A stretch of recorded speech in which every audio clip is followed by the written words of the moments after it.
আপনি কি জানেন নেতাজি সুভাষচন্দ্র বসুর রহস্যময় অন্তর্ধান কিভাবে হয়েছিল? ভারতের স্বাধীনতা ইতিহাসে এমন এক নাম আছে যিনি শুধু একজন নেতা নন, তিনি এক জীবন্ত কিংবদন্তি। তিনি হলেন নেতাজি সুভাষচন্দ্র বসু। কিন্তু তার জীবনের মতোই মৃত্যু রয়ে গেছে এক অনন্ত রহস্যে মোড়ানো অধ্যায়।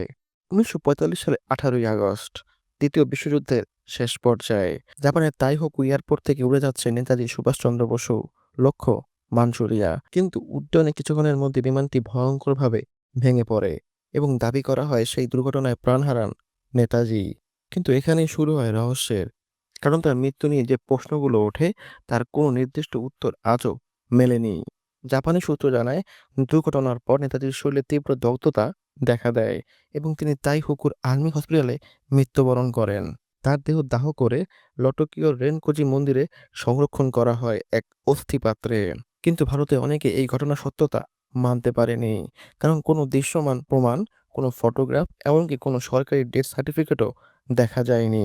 1956 সালে শাহনেওয়াজ কমিশন, 1974 সালে খোরশা কমিশন আর 1999 সালে মুখার্জি কমিশন, এই তিনটি তদন্ত কমিটি গঠন করা হয়। প্রথম দুই কমিশন নেতাজির বিমান দুর্ঘটনার মৃত্যুর পক্ষেই রিপোর্ট দেয়, কিন্তু মুখার্জি কমিশন স্পষ্ট জানায় কোনো প্রমাণ নেই যে নেতাজি বিমান দুর্ঘটনায় মারা গেছেন। তাহলে প্রশ্ন হলো, যদি তিনি মারা না যান তবে কোথায় গেলেন নেতাজি?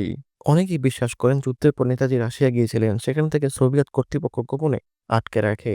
আবার কেউ কেউ মনে করেন তিনি গোপনে ভারতে ফিরে এসে গুমনামি বাবার নামে উত্তরপ্রদেশে নিঃসঙ্গ জীবন কাটিয়েছেন।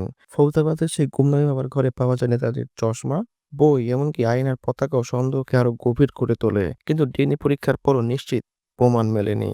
নেতাজির অন্তর্ধান আজও ভারতের ইতিহাসে সবচেয়ে বড় রহস্যগুলোর একটি। তিনি কি সত্যি 1945 সালে মারা গিয়েছিলেন, নাকি তিনি ছায়ার আড়ালে থেকে স্বাধীন ভারতের ভবিষ্যৎ দেখতে চেয়েছিলেন? প্রশ্নগুলো আজও বাতাসে ভাসে, কিন্তু একটাই সত্য, নেতাজির নাম, তার আত্মত্যাগ আর জয় হিন্দ ধ্বনি আজও কোটি ভারতীয় হৃদয়ে অমর হয়ে আছে। তো আপনার কি মনে হয় নেতাজির সাথে আসলে কি হয়েছিল? কমেন্টে জানিয়ে দিন আপনার মতামত। তো কেমন লাগলো আজকের এই ভিডিও? ভিডিওটি ভালো লাগলে অবশ্যই ফলো বা সাবস্ক্রাইব করতে ভুলবেন না।